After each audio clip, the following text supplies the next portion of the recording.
you know, not to let Robertson have a sight of the goal, because if he does, it's normally lands him in the back of your net.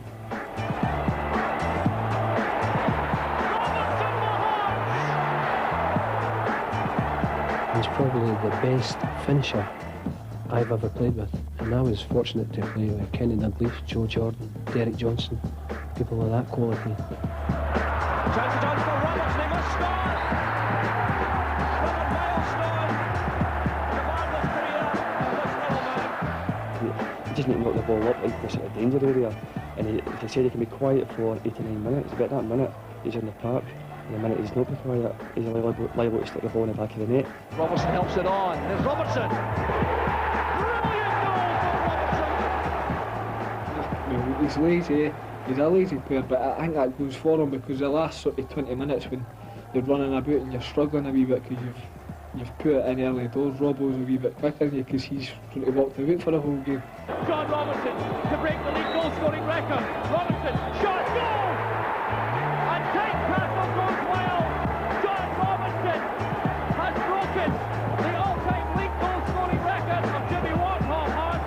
207 goals, his 13th league goal.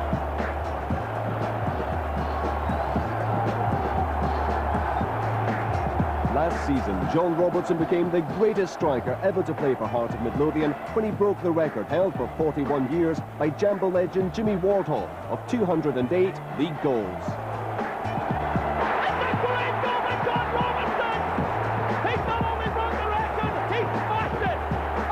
John has been a loyal servant to Hearts for 17 years. However, the story could have been very different. I'd been training at Easter Road Monday, Tuesday, Thursday for 3 years.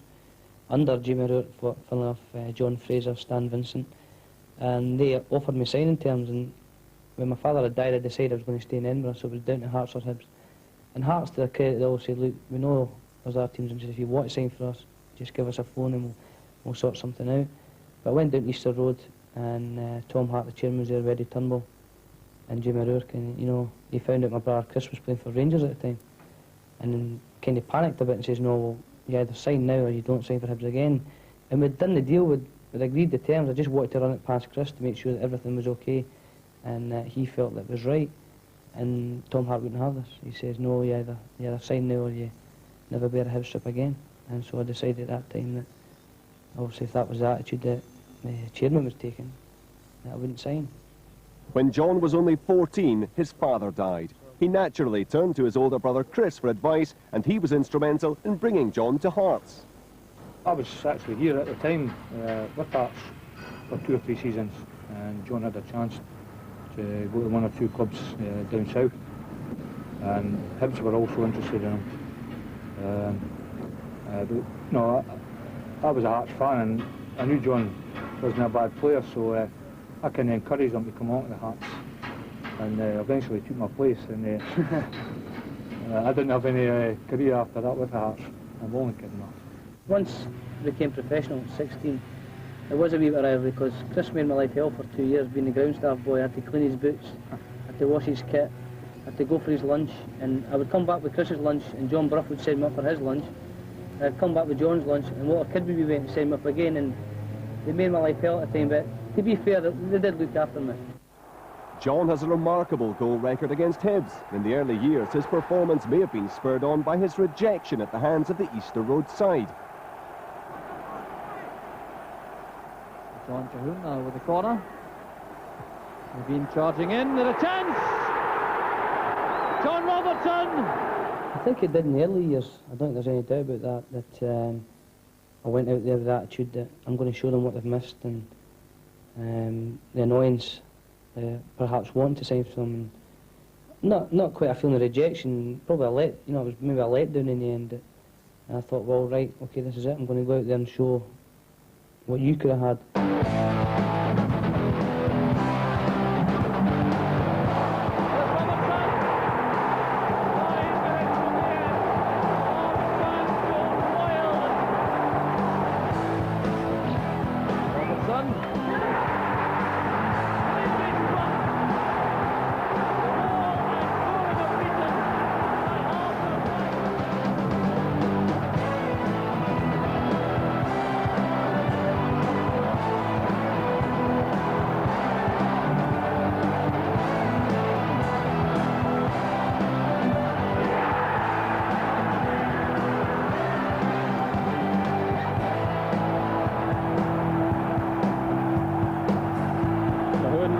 ball through to Foster. He's got Robertson in the middle. John Robertson! What a goal by Hart!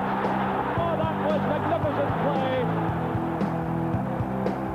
It's a bit too went away in the first game, but being realistic, I think I can remember when I was maybe about 10, 11, and he was banging the goals in every week. And obviously, he was a hero of mine, and a few of the boys who used to go to the game with. But what I can always remember him with is when he's scoring against Hibs, and he always seemed to score against them. And I think he gave myself and family and friends a lot of good pleasure every time he scored against them. Myself and Alec MacDonald were basically at Hearts when he first started to come into the first team, and we played a certain way. He was very fortunate in his early career to play with some very good experienced strikers. Jimmy Bone helped him immensely, and then Sandy Clark, and he developed through that. And I think the Hearts have helped him to actually develop as a player by using big strikers that can maybe take some of the pressure off him, and basically use John to the best of his ability. I've played alongside a lot of good players, scored goals alongside a lot of them. I think the most successful partnership was undoubtedly with Sandy Clark and John Cahoon. The three of us really gelled superbly. John Cahoon's pace and ability to score goals as well from the wing, Sandy Clark's physical presence, and again his ability to score goals, allied with myself with the goal sniffing. It was quite a lethal partnership at that time, and took us very close to winning the league title in '86. In fairness, I've also had good partnerships with Derek O'Connor, Jimmy Bone, two similar types of players, very aggressive, good touch as well, and good finishers. There's Scott Crabb, who's very similar to myself, very skillful player, great finisher, terrific free kick expert as well. And probably the one guy who I really have liked to have stayed at the club and kept going is probably the fact that he's more my kind of prodigy more than anything else. He'd come through the ranks and I'd passed on a lot to him, and I'd liked him to stay, but I've just kept going. At the end of the day, that's what I'm there for. I've been the mainstay scoring the goals, and I've managed to fit in with a few partners, and they all deserve their place alongside as well, because I need their strengths as much as they need mine, and that's the most important thing, is to understand your strike partners, his strong points and his weak points, and work hard together, and over the years I've done that with a few. John's early years at Tynecastle have already been well documented, and his insatiable appetite for goals led to fans and players alike asking if he could become one of the Hearts' all-time greats. The process began in season 89-90, when he broke Alfie Conn's record of 121 league goals. The legendary Willie Bald's record of 183 league goals had stood for over 30 years. And most importantly, Jimmy Wardhaw had scored an incredible 206 league goals in the 1940s and 50s. It was the record that everyone at the club wanted John to break. However, records were forgotten in season 1994-95, when poor performances in the league meant that the Tynecastle men faced the prospect of a relegation playoff in the last game of the season. It was one of the most important matches in John's career. But we had to win the match to avoid playoffs, and I scored a penalty. Nothing too unique about it, it was just a straightforward penalty, but the significance of it was the club didn't have to go into the relegation playoffs. That would rank alongside possibly the 2 goals I scored at Dumbarton, which helped the club come up into promotion. They are the important ones. You don't want to be involved staying down in the first division. You don't want to go down in the first division. And although there was, there weren't great goals, they were very, very important for the sake of the club.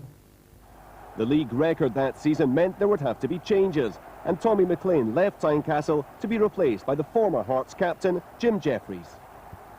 Jim Jeffries brought a sense of Hearts back to Hearts. There's no doubt in the past he was a captain and a long-serving player for 9, 10, 11 years, and he brought back a real sense of spirit into the club again that hadn't been lacking in previous years, but we'd sort of gone away from the Hearts traditional side of things. We brought in different managers, tried different things, and we learned a lot, and each one of them was successful in their own way. But I think what Jim Jeffries brought back was a sense of being. He's been associated with the club for so many years. The fans could associate with him. A lot of the fans had seen him play as a player, and he wanted to instill that kind of pride, a real sense of pride in the club and in the players. There's been much speculation regarding the relationship between John and his manager. But as a professional, Jim Jeffries recognises the importance of John to his squad. His record speaks for itself. He's been here a long time, and you know, he's gained great experience. He's played under a few managers, and as I say, you can't take his record away from fantastic goal scoring achievement. And you know, he works away and he gives a wee bits of advice here, there, and that's invaluable to any club.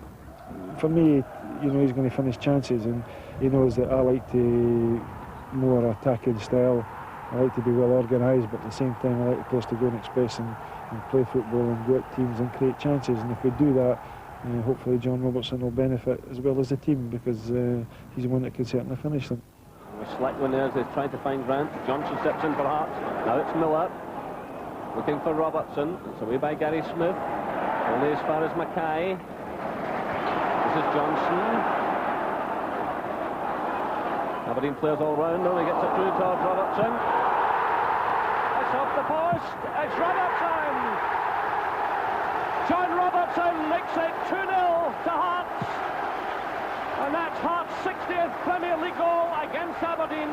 It's John Robertson's 10th Premier League goal against Aberdeen. And the Johns' defence all over the place. The pass back to the goalkeeper. To come off him, off the post. And there was Robertson to finish off. Hearts 2, Aberdeen 0. When I was in the under-21 team, John had just came in. And we had a really good batch of strikers at the time with Charlie Nicholas, Eric Black, Maurice Johnson. And they were all round about, you know, at the time, and we were having finishing practice, and I can always remember it was with Jock Stein, and I can always remember Jock Stein telling me that John Robertson was the best finisher out of the lot of them, you know, and I can always, that's something that's always stuck with me, and I don't know if it's just been his, you know, his closeness to the ground, but he's got terrific timing. You've always known with John Robertson, if a chance does fall to him, the tremendous strike of the ball, and it's very rarely does he miss a target. Bet looking for Hagen. Well, Hagen has it now from McLaren's headed clearance. That's good play from Mackay. Robertson's onside. Is Leach inside? There's Robertson! 1-0 for Hearts!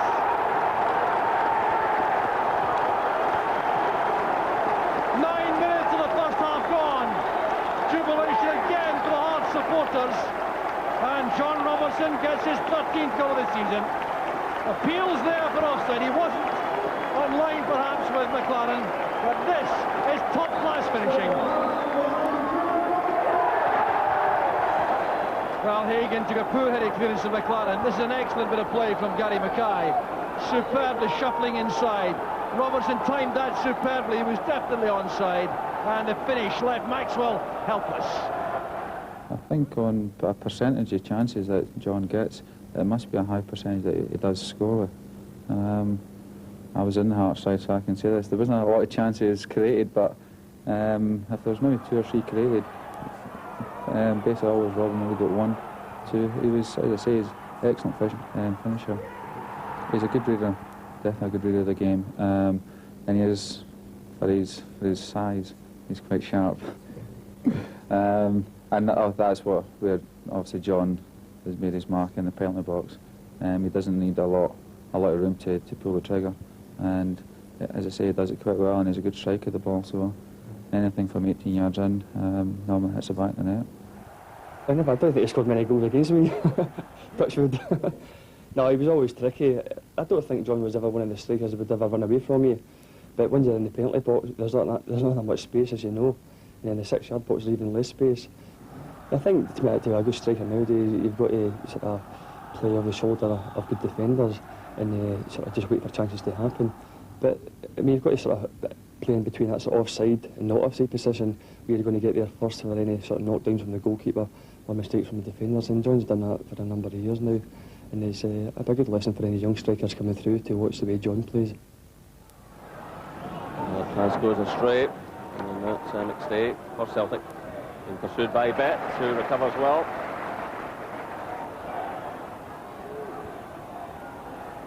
Levine. Tosh McKinley. It's Thomas. Play on, says the referee. It's Gary Mackay. Thomas is still on the ground. It's laid off now to Tosh McKinlay. Jim Bett drives it through. And John Robertson sends the ball beyond Marshall. 42 minutes gone and Hearts take the lead. Jim Bett having the effort at goal, and John Robertson was there to get the ball behind Gordon Marshall. Well, John Robertson has a tremendous scoring record against Celtic. It was Jim Bett driving it through, and Robertson with the touch, wrong-footing the goalkeeper. And what a record this man has against Celtic. He's the top scorer in this fixture, and that's his 14th goal against Celtic. A crucial part of any club is the team spirit. John is fortunate in that at Tynecastle, the atmosphere has always been close between the squad, regardless of the individual's playing experience. We've always prided ourselves on having a real family atmosphere. Al McDonald really instilled that. He wanted the players together, he wanted the players socialising together, he wanted the families in and around them. Jim Jeffries is the same. He wants everybody involved, he wants to keep things going, and he wants older players mixing with the young players and passing them bits.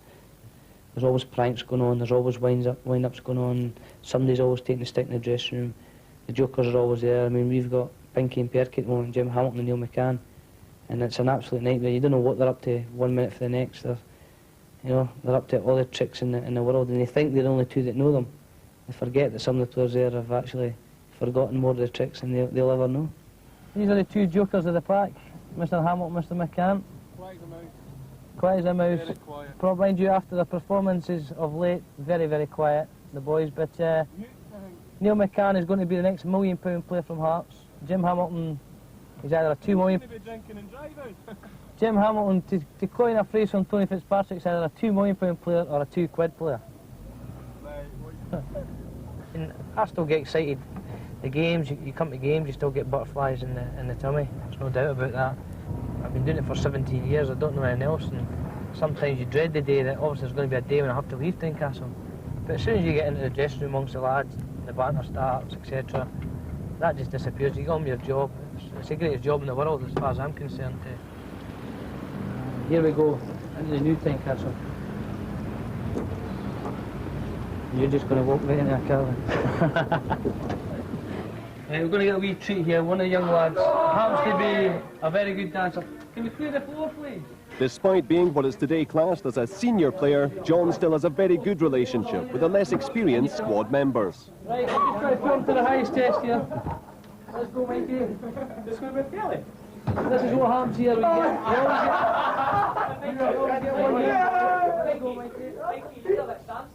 This is an initiation test for young Mikey. Get yourself in and give yourself your name. I'm Michael Cameron. I'm just going to give you a little song. It's 911 Body Shaking. Let's go, boys. 1, 2. You've got my body shaking, sends a shiver to my soul. I didn't get no warning. You've got me shaking to the bone. I've got my secret weapon. I'm gonna get you all alone. Yeah, yeah. So let your body lose control. Bolt of lightning, could it hit me harder? Yeah, yeah. So let your body lose control. Boys. This is our ground staff, lads. That actually supposed to be working, but as usual, as in every club in the world, lazy. And the boot's done. That's where we're going next, Chrissy boy. She's there. Well done, Mikey boy. Thank you. Gary Locke, club captain. Here we go. Give me a name, Lockie. How do plumber? Club captain, youngest captain ever, 21-year-old, hopeless. And you need an actual foreign language for this man. You can understand the French, the German, the Italians. If you can understand one of them. Correct, what's this one? You go for Solema? It's a wee video for you, Paul. Just to make sure that you're alright. Legend! Bring on the high B's. Guaranteed a goal. As you can see, the young boys have not done the boots. All the different pegs here. These are my little ones here. All the boys joke that these should be round the car mirrors because they're so small. But as you can see, they come in various sizes and makes and stuff. Obviously, you've got to do your your duties as a ground staff, and I was on the boots for about a week. But the worst job I got landed with, because I was a bit cheeky when I was younger, I got put in the washing, which is next door. But we got past it now. The young boys these days, as you can see, easy job, nothing to do. Not like the good old days. It's been different class with myself, and I think any other young lads at the club would tell you that if you do need advice, that Robbo was always there. Him and Gary Mackay especially, because they were like ourselves, they were local lads who came up through the youth ranks, and obviously they had players to look up to when they were younger. And any time that we've had any problems or we feel that we needed advice for them, they were the two that you would go and see, and they were always first to sit you down and have a good chat with you for half an hour. So, and the two of them have been great with likes of Marcel and Big Paul and Alan, and now it's Gary Naismith and players like that. One legacy of being such a prolific scorer is being labelled a penalty box player, but fellow professionals recognise that he has a lot more to offer the game. Yeah, he's not just a penalty box player. I think over the years he's been known to link up well with the fellow strikers and midfielders, and he's certainly been one to create a lot of chances as well. But I think people recognise him as a penalty box, obviously striker, because of the number of goals he has scored through his career. But there's plenty of other parts to his game other than scoring goals. Oh, he's awkward, as I say, just for his sheer size. He backs in well, and he does hold the ball up well. Robbo is very, very skillful. People might not give him credit for that, but having seen him in training and some games, his touches are great, and he can beat men just as he dip with his shoulder. And I think he's up there with the best at holding players off. I don't know whether that's just his size or what. I don't know, around the waist, but he's very, very good at holding players off. When Robertson was there, just ahead of Goff, he managed to hold off the Rangers skipper and just touch the ball into the path of Neil McCann. He isn't just a penalty box player. He can join people up, he can take the ball in. As I say, he's got a very good football brain, and he can spread the play, and he can make goals as well. But his biggest strength is inside that box. When you're in management or you're playing with him, that's where you want him to be.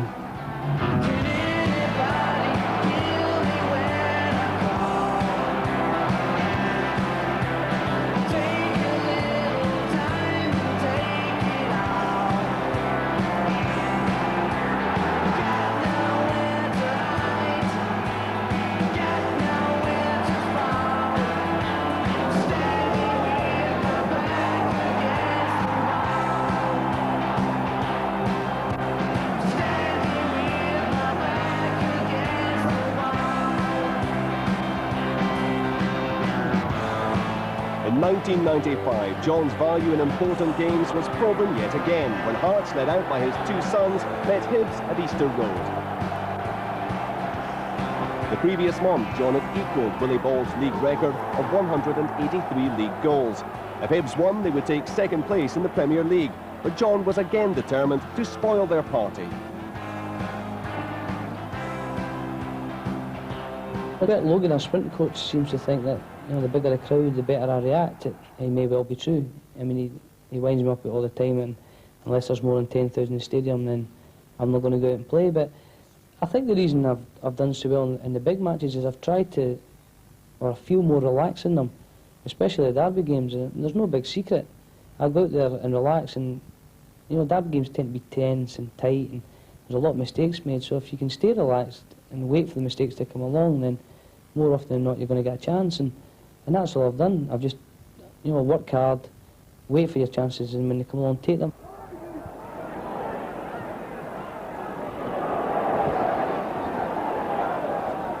Robertson trying to get the better of Hunter. He's been clearly held back there. The referee's allowing advantage. Hearts are getting players forward. This is Lawrence. Twisting and turning, trying to find the opening, and then flipping that one over the top.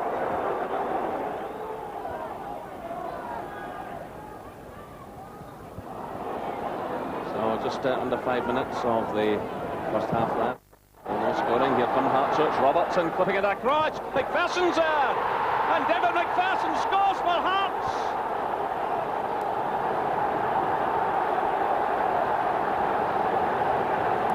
Well, David McPherson looking at the far post and picking his spot beyond Jim Leighton. Well, John Robertson, who's always such a thorn this Hibs side, providing the cross, and David McPherson not picked up. and picking his spot. Great play by John Robertson. He's worked and worked today. Not going to get much service into his feet. He's worked ever so hard. And he puts in a great cross for big Dave McPherson, who again has been playing particularly well. But Robertson a thorn in the hip side.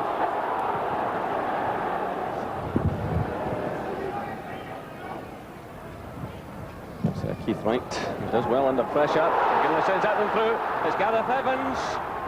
And then comes the substitute. And Graham Donald scores the equaliser for Hibernian. In the 60th minute, Hearts received a further blow. They were reduced to 10 men when Gary Mackay was sent off, and worse was to come. Put into the near post. It's away by Love. Hamilton's there to return it. It's Love again for Hibs. I think way down the Easter Road slope. Works well played by O'Neill. That's what he's better at. And Keith Wright is certainly onside. It's Wright taking on Winnie, teeing it up. And Pat McGinley scores for Hibernian. The game looked lost as it reached the 90th minute, but Hibs still had the danger of Robertson to contend with. And it's deflected for the corner kick. The pressure remains on the Hibernian defence. Well, can 10-man Hearts pull off something dramatic here? In comes a corner. Still not probably cleared, but Love gets it away eventually. And Hibs are getting players forward now. That's a minute of stoppage time played as Nelson plays a high one forward. McPherson's still up there. Little stumble there by John Cahoon. He's showing persistence. He's got the free kick. So Hearts battling right to the end, and some nerves starting to show among the Hibs players. Again, everyone's pushed forward. Well, when Robertson's inside the penalty area against Hibernian, anything's likely to happen. There's Robertson getting a little touch. Robertson trying to get in the shot. Oh, he's done it! It's unbelievable from John Robertson. He's done it again, and he's set a new record. That's his 23rd goal against Hibernian. And it's a new record for John Robertson, 184 league goals. He overtakes that other Hearts great Willie Bald in the most dramatic circumstances here at Easter Road. Well, he's punished Hibs down through the years. He got in the little touch there with his head. The ball broke back to him. There didn't seem to be any way through, but then he found the opening. A tremendous goal by John Robertson. A happy moment for me was the last minute goal against Hibs at Easter Road, because that meant I'd beaten Willie Bald's record, who was my dad's all-time hero. You know, he loved calling Bald Motto, but Bald was his top man. He was his number one, and to beat them in such an important goal, and know my big brother George was sitting there with his green and white scarf on, would be a wee bit annoyed, made it a sweet moment. It's spirited performances like that which have made John such a threat to Hibs since his Hearts career began 17 years ago. John certainly got the Indian sign over Hibs, and whenever he goes in the park, and you can see the Hibs fans just sort of turning away and let's go. Robbo's in the park, he's going to score the winning goal. And it's a wonderful feeling when you've got that against a certain team. You know they're going to play well, or you know you're going to score a certain amount of goals.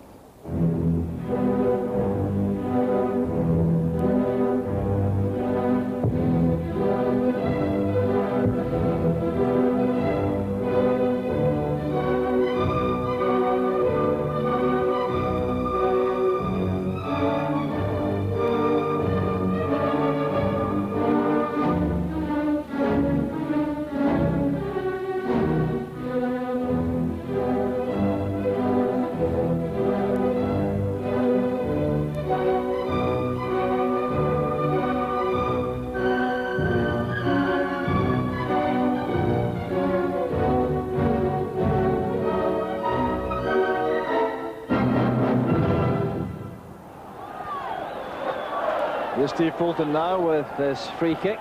John Miller's a big threat. Very good near. Stephen Tweed did well. Poor clearance attempt by O'Neill. Lock. Penalty kick's given. Called by Millen. Kenny Clark had no doubt, and John Robertson now has the chance to continue his 100% record on the spot this season. He scored twice in 2 attempts, total of 6 for the season, and this would be his 24th derby goal, and that is a record. He already holds the record with 23. So Robertson against Leighton, international teammates.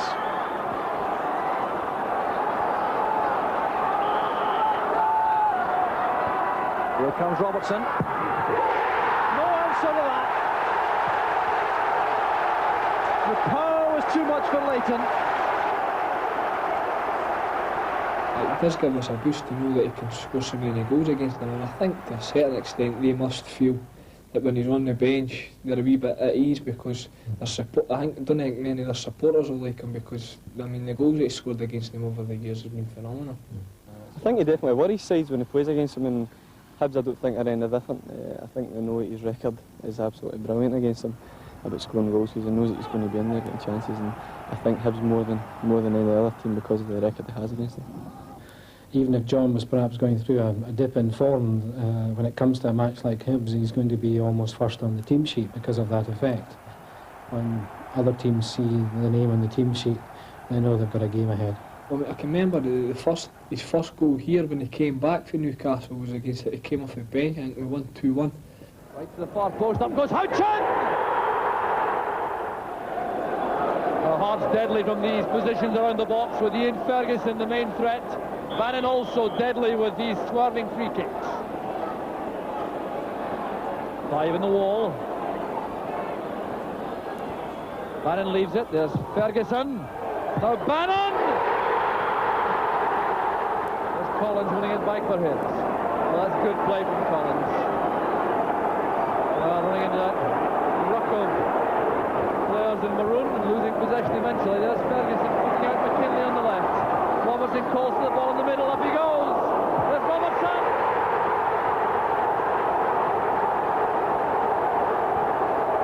9 minutes from the end. Hearts fans go wild as John Robertson scores his first goal at Tynecastle since his return from Newcastle. He scored that day, but the only I can really mind about that day was he had the worst haircut I've ever seen. And I think it was a crew cut. But every goal he scored against Hibs is brilliant, eh? Robertson.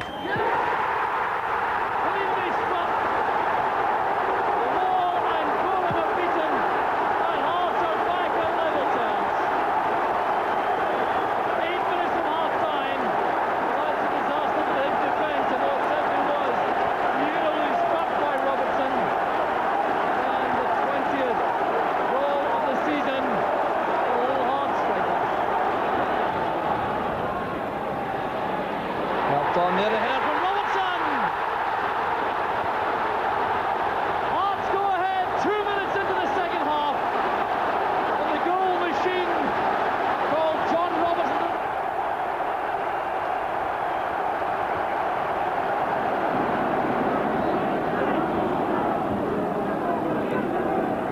Ian Foster on the edge of the penalty area as Levine plays it through. Miller getting the touch to it. Robertson's in there. Robertson doing well. And the deflection, it's a goal for Hearts! Oh, what a disaster for Hibs. John Robertson playing the ball into the middle. Oh, what a record this little man has of causing trouble for Hibs. And they got him looking quite disconsolate. 12 minutes on the clock. And John Robertson cutting into the penalty area, flipping the ball forward and deflected into the net. The lifeblood of every club is the fans, and at Tynecastle the supporters are its heart. Naturally, John is a hero to many, but he's keenly aware of the contribution of the rest of the team. I think goal scorers are lucky in that respect, that if you can manage to get a reasonable haul of goals every season, you obviously it's easier to become a fan's favourite, there's no doubt about that.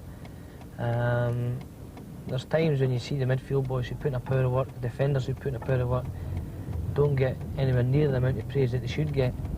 Whereas a striker can have a terrible game and grab a winning goal late on and instantly become the fans' hero or become the fans' favourite. It is a lot easier that way, but You know, I hope it's not just my goals, but my general all-round play and enthusiasm that's helped win over the Hearts fans. And if they've enjoyed my career half as much as I have, then it's certainly all been worthwhile as far as I'm concerned. John Robertson, for me, is the best player I've seen with Hearts. I mean, the goals he scored, his track record against Hibs in the derby, I always had my wager on John Robertson to score the first goal against Hibs, whether it be at Tynecastle or Easter Road. My wager was always on Robertson for the first goal, because he was the man to do it.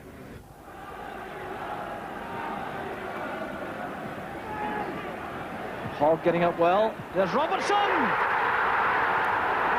Typical finishing from Robertson. Hearts are ahead in just 4 minutes. Oh, he's got to be up there in a great, in any of the Hearts great teams, like, you know, like, they say that the 50s was a bit traumatic. I've never seen Cornwall and Warsaw, but certainly since then he's by far the best centre forward we've ever had since the 50s, like, no doubt about it. When the players do realise that Robertson's playing is a headache for the manager of the opposition team to say, right, how are we going to cope with Robertson? Because he's always there to put the leg out and score the goal. Yeah, I would fear John Robertson in any team sheet. But it's almost as worth a goalie a start for Hearts against the Hibs.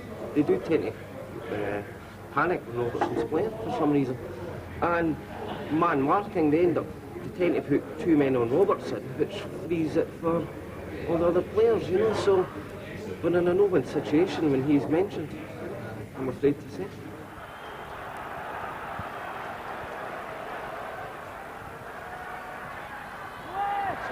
Slick one. Now they know that. Let's have it again now. Stow. Jackson. Again, Bickford's deep in his own half. Gets it away.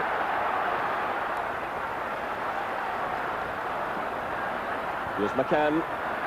Showing good pace again. The chance is on for Robertson. He must score. Another milestone in the marvellous career of this little man. It's his 25th goal against Hibernian. It's his 250th goal for Hearts. He's absolutely delighted. We can never write you Robbo off. He's always dangerous about the box. And he's popped up again. He's broken Hearts again. Robertson trying to get in the shot. Oh, he's done it. It's unbelievable from John Robertson.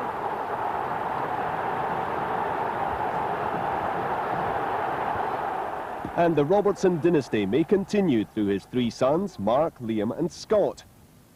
And more bad news for the opposition, his nephew Robbie can play a bit too. Robbie and Mark are, not surprisingly, Hearts fans, but when it comes to choosing their favourite players, Liam has his own ideas. Uncle John, my dad, and I like the new signing, Adam. Loudrop and Gascoigne. John's careful not to push the boys into a football career. Instead, he suggests targets they can aim for. He just tells us what to do and we keep on practicing and practicing. Like when I was 6, he told me to try and get 10 keepy-uppies, but I couldn't, and now I've got 46 as my record. And last night he told us 3, me and my cousin Robbie here, told us to try and get 20 with left foot and right foot. And today I done it twice, and Robbie done it once last night and once today. And my wee brother had to do 10 left foot, right foot. And he's still not done it yet. I've got 9 though. I've got 8. I've got 9. And 10. Youngest son Scott looks as though he may need an agent to advise him on his future career. Do you want to play goalie? Do you want to play defender? No. Striker? No. Striker? No. What's the Robbie? No. Oh, what do you want to play? I don't know what. Do you want to be a parachute jumper? No matter how hectic his football life becomes, John always dedicates his free time to his wife Tracy and his family. When you get him off the golf course, that is, he likes his golf and his football, but the family as well. He's not one for going out, pubs, clubs and that. Not very often. He has his moments. Big Davies, he's the one that he disappears with, but I would say generally, yeah, family orientated. But my dad was totally into the football, and the majority of the family are football, so something I was brought up in. I like the football. I think it would be difficult if you were a footballer's wife that hated football. Then you've got a problem.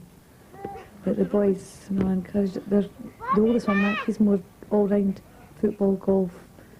Likes both. We don't want to push any of them into football. I'd rather they just took their own time, see what they've done themselves. However, football is never far away. Together, John and Tracy built a trophy room to commemorate John's long and distinguished football career. Well, here we are in the garage, so to speak, which my wife and I have transformed into a so-called trophy room. As most Hearts fans will give me stick, or other fans will give me stick, I've not actually won anything. But you can see I've managed to get most of my international strips. The very first one I played for Scotland here was the centenary match, which is quite a big one. And I've swapped a few in the way. I was ordered by Gary Locke here to swap this one with him along. A couple of favourites, obviously being a boyhood hero of mine, Ken Dalglish. Bought this at an auction for Alan Stenn's testimonial. So to have a strip of, obviously, the King is very important to me. It's a great one to have. And these probably mean more to me than anything. It's my first ever pair of football boots, which I think I wore from the age of about 4 to 6. They probably actually still fit me now because I'm only a size 5, 5.5, but my mum kept a hold of these and passed them on to my brothers to pass on to me. So obviously a great sentimental value here, and it's something that, of all the things I would give away to people, these are probably the only things I would keep myself. And what we have here is something that I've kept throughout all the years with different programmes and letters I actually received from clubs I was on trial with as a youngster, obviously Arsenal, making arrangements to come down, the different letters, Blackpool, spent a week down there, Celtic, Leeds United, and Leicester, etc., all the way through. We send things up to Man City as well. And these are all the arrangements, different bits, Nottingham Forest, stuff, Brian Clough obviously, keeping an eye on the young players. And as a youngster, obviously, you're delighted to receive these because it means you're getting there, obviously, again, Wes Brom, Mr. Robert Jenks, Bobby Jenks, who's now the community officer at Tynecastle of all places. This here is a very important thing as far as I'm concerned. In football, you've got to have certain mottos, and to me, this is one of the biggest mottos I've always based my game on. And it was sent to me by Ken Barnes, and it basically says, what's there, best of luck, and may the ball roll kindly for you, which is what I've always based my football philosophy on. If you get a lucky bounce and the ball goes for you, you'll score a goal. If you get a bad bounce, you obviously miss it, or you could be injured or anything like that. So to me, this was all what my football philosophy is based on, and it emphasises the luck that you actually do need to do well in professional football. Well, over here we have other mementos and trophies that I've actually won. The medals that I have won, or so to speak, I've lost 2 Scottish Cup final runners-up. That's a reserve Cup winners medal, and a Coca-Cola Cup runners-up again. It's been nice to get to finals, but also I prefer them to have been winners medals, but that's the way it's been for me so far. Hopefully we can change that. These here, a bit different. I was lucky enough to be honoured by the council at the City Chambers, Eric Milligan, the Lord Provost, a big Hearts man. The biggest honour he can bestow on anybody is to present him with the cufflinks of the city. And I was really touched that he had a little reception for me and presented me with these. As I say, they're only given to Lord and Lady Provost to wear, so it's a very big honour. It may not mean a lot to other people, but obviously being an Edinburgh lad, it really does mean a lot to me, and I'll treasure these, obviously for all time. I presented them to John Robertson because John Robertson's feat and the number of goals that he has scored for Hearts isn't just a remarkable number of goals that allows the Hearts supporters of today to celebrate John Robertson. I actually think the number of goals that John has scored entitles Hearts supporters and others to come to the view that he has actually been the greatest goal scorer ever in the Hearts history. John's got an uncanny ability to read the game. When the ball ricochets in the goal mouth, it always seems to ricochet in John Robertson's direction. And people often say, oh, an awful lot of his goals, he's just rolled them into the net because he's been lucky to be at the right spot at the right time. But in truth, of course, it's because he's a very intelligent player, it's because he follows the game, and he knows where the ball is likely to land. And that shows that he is a lot more than just a good striker of the ball. He's a good reader of the game. At the start of season 1996-97, the one record which John had been striving for, Jimmy Wardhawes, was now becoming a real possibility. However, the Hearts team were hungry for silverware, and that too seemed possible when they reached the quarter-final of the Coca-Cola Cup to take on Celtic.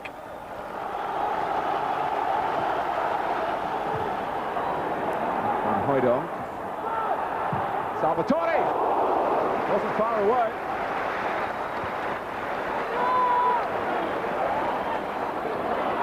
That's good play from McNamara.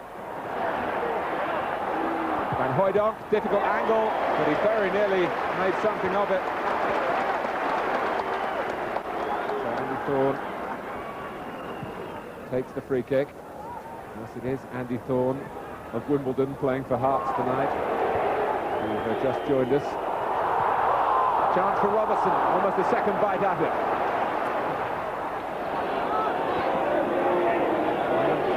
Impose their quality on this quarter-final. Celtic now with Van Hooijdonk.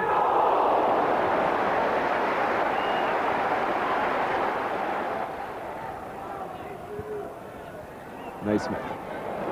Gary Mackay for a 10-man Hearts. Cameron!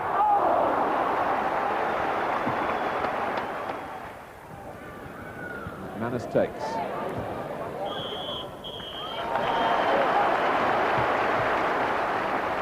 Despite being reduced to 10 men after Stefano Salvatore was ordered off, Hearts had survived for 90 minutes. In the interval time, Hearts fans were willing John on to help his team to qualify in his own unique way. Well, Celtic, when the draw was made, this was a tricky tie. For them, make no mistake about it. Away in Edinburgh, all the passion of Tynecastle. Robertson!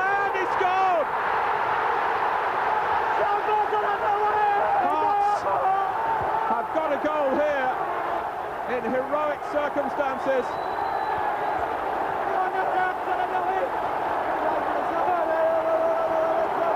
That brilliant strike with only 10 minutes to go ensured a place in the semis, where Hearts overcame Dundee by 3-1. It meant that Hearts would meet league champions Rangers in the final.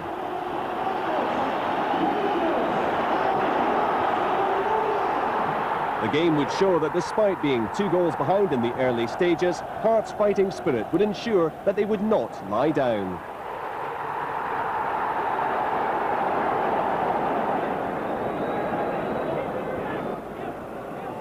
There's a good back Keelan. Here's Mackay. Great ball in. Pye wanted it square. Corner kick's given.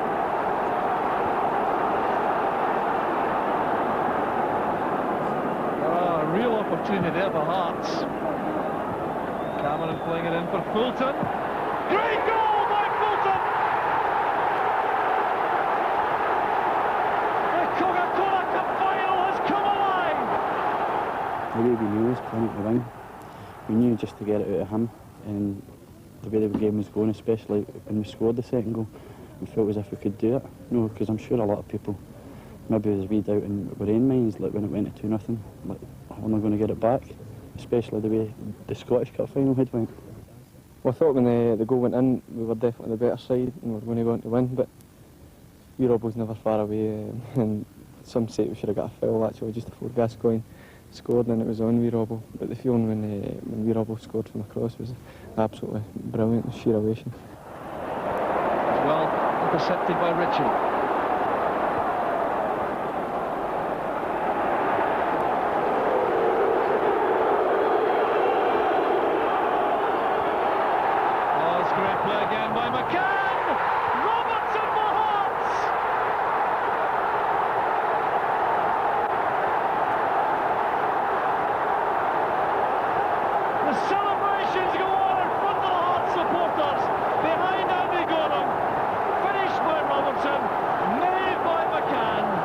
Despite that fight back, Rangers scored 2 late goals to Paul Gascoigne. Again, Hearts had tasted disappointment. I must admit, at 2-2, I thought we had a real chance of winning the trophy, and the 5 minutes after that as well, we were well on top, we had Rangers on the back foot, but then Paul Gascoigne, you know, that's why Rangers paid 4.3 million or something for him. He showed 2 or 3 minutes of sheer magic, 2 fabulous goals, and Rangers were in command again. But when you consider we lost 5-1 in the previous final, to go back and go 2-0 down quite early and fight back and give as good as we got over the piece, you've just got to keep going. You just keep knocking at the door, because sooner or later it's going to open up. November one was the worst because we came back in the second half.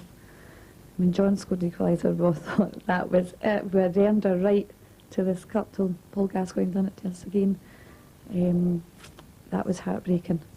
And then you face each other after the game. The wives feel as bad as the players, and you all try to put a brave face on it for each other, and it's horrendous.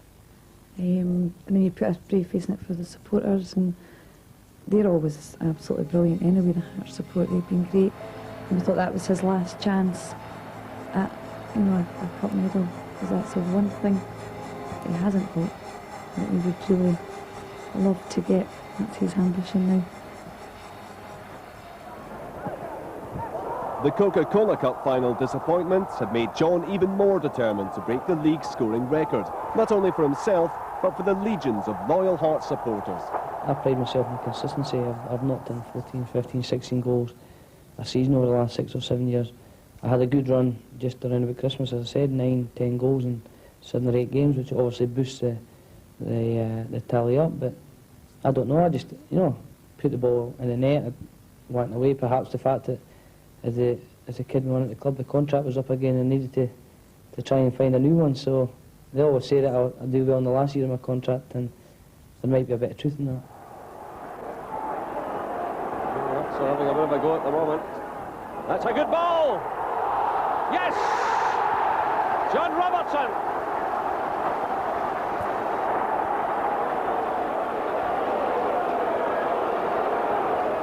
John reached yet another milestone when he scored his 200th league goal against Dunfermline on Boxing Day.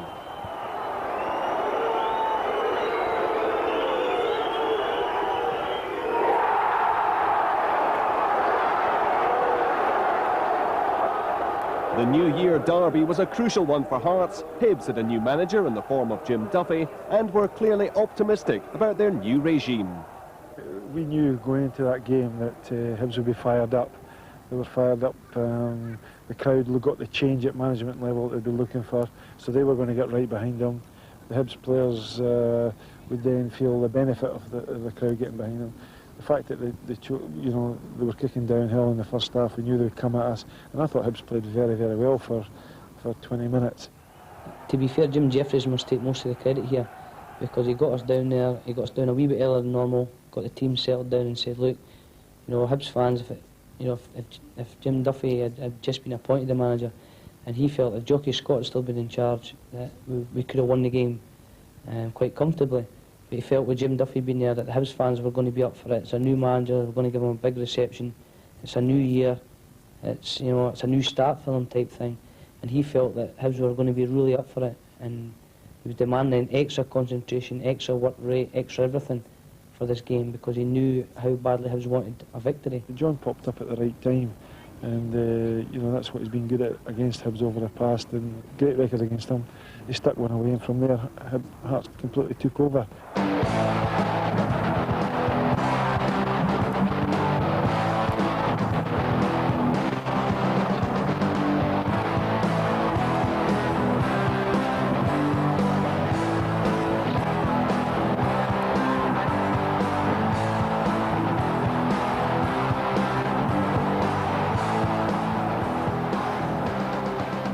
Icing on the cake was when John was able to score what was a typical Robertson goal just about 10-15 minutes before the interval to really put Hibs into serious problems, and as everyone knows we went on to win that game 4-0, so that was a most important goal and a great way to start the year.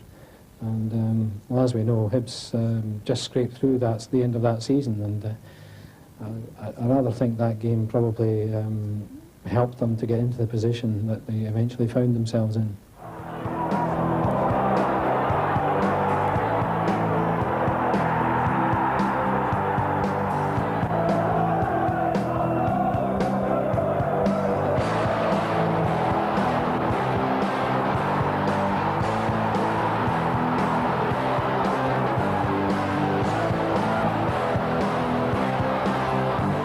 In January, John was within 1 goal of equalling Wardhall's record, but at that crucial time, he suffered an injury which threatened to thwart his goal. An added pressure with only 3 games to go was that John's contract was due for renewal at the end of the season. Time was rapidly running out. I picked up a groin injury originally and I missed 2 or 3 matches, came back for one and aggravated it again and missed another 2 or 3 games. And by that time, you know, suddenly with having 11 league games to beat the record, I only had 4 and 5. And then I picked up a niggling knee injury that required surgery, and all of a sudden it was down to the last 4 games. And it was really, really frustrating at that time because the fans were willing to do it. They wanted it done before the end of the season. The season was not petering out because we were still chasing a European slot with Dundee United, but they wanted it done, and the games were running out thick and fast. And I must admit, I wasn't the easiest person to live with at that time. Here's Cameron. Robertson may here run inside him. That's a good pass. Here's Robertson. First touch let him down. Back with an excellent chance by top-level standards, and one which John Robertson would expect to do much better with. Because the harder I was trying, the worse it gets. And although there are, as I mentioned earlier, runs in the league where you score goals and can't miss, there's also the droughts that go with it, 4, 5, 6 games. And that was exactly what was in it at that moment in time. And I didn't think I was going to get there. After weeks of waiting, the opportunity finally came against Dunfermline in the 3rd last game of the season. He was nervous, thought he was going to get a new contract with the Hearts, so his chance of beating the record was slipping away. He was a bit difficult to live with, I would say.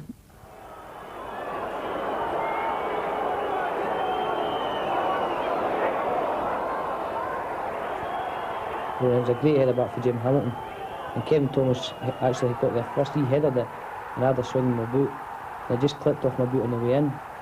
And to be fair, the ball hit me rather than me hitting the ball, to be perfectly truthful. But I knew I had the touch and I wasn't hanging about to dispute it.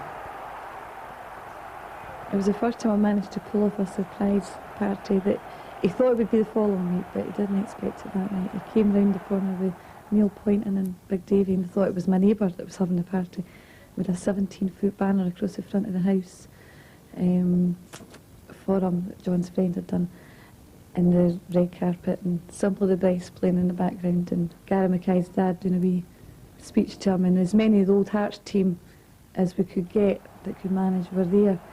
John equalled Jimmy Wardhall's record of 206 goals against Dunfermline, but drew a blank the next week against Dundee United. His final chance came against Rangers in the last match of the season, and in recognition of equalling the record, a presentation was made to John before the game. It meant a lot. There was 3 presentations, and obviously the first one came from my family and Tracy's family. They decided that to mark the equaling the record that they were going to present me with a beautiful crystal ball that my father-in-law got made for me. I was very touched for that because, you know, sometimes you take your family for granted and you think, you know, they're just watching the games, but they were really chuffed, so to speak, with my achievement as well.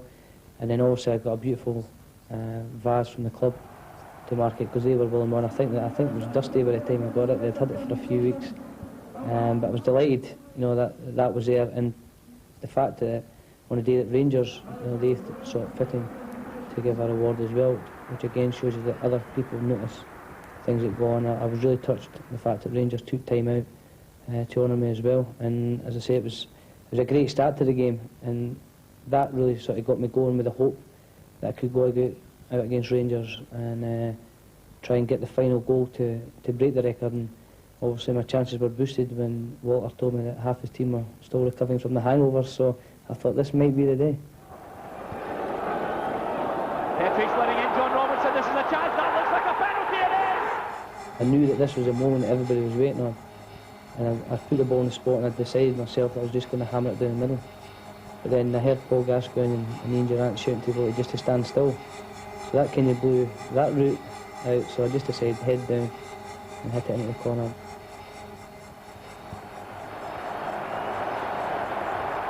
Robertson, shot, goal! And Tynecastle goes wild. John Robertson has broken the all-time league goal-scoring record of Jimmy Wardhall Hearts. I knew what it meant, everybody knew what it meant. I was just the relief first And then the satisfaction sort of came in as I was going back to halfway, and I'm thinking, yeah, great, that's it all been done with. It was brilliant for everybody concerned with the club. I mean, Jimmy Wardle was a legend here, and it just shows you how much a legend Robbo is now that he's broke the record. I mean, I don't think there'll be any player who'll equal his record. Look, I was elated for him. You're friends with somebody for a number of years, and you can feel the pressure getting to them. And once they get over that barrier, you're just delighted. He did happen to buy me a bottle of champagne later on. If John's first goal was memorable as the record breaker, his second will be long remembered for proving his sheer football ability and style. John Robertson again, persistence, chance to run at Joachim Björklund. He's inside of Robertson. This is a chance for a goal. Robertson! It's a great goal by John Robertson! He's not only broke the record, he's smashed it! Typical strikers, you've not scored for a couple of games, you get a goal and all of a sudden you can't miss. And I went in a wee bit of amazing and put the second goal away, which I don't think anybody's ever seen John Robertson run so far with the ball.